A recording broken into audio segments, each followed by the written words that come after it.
Refreshing your floor. To begin, locate your floor care kit.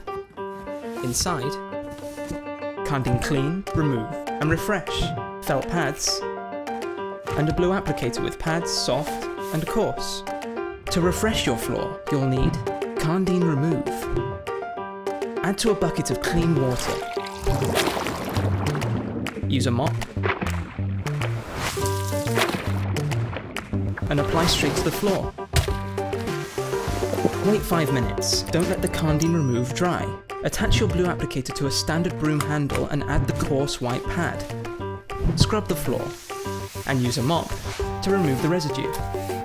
Using clean warm water, rinse the floor thoroughly, making sure the floor is free of any traces of Karndean Remove. Once dry, attach the soft white pad to the blue applicator.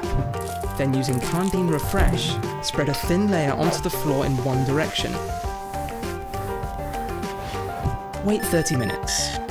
Then repeat the process in the opposite direction and leave to dry for 6 hours.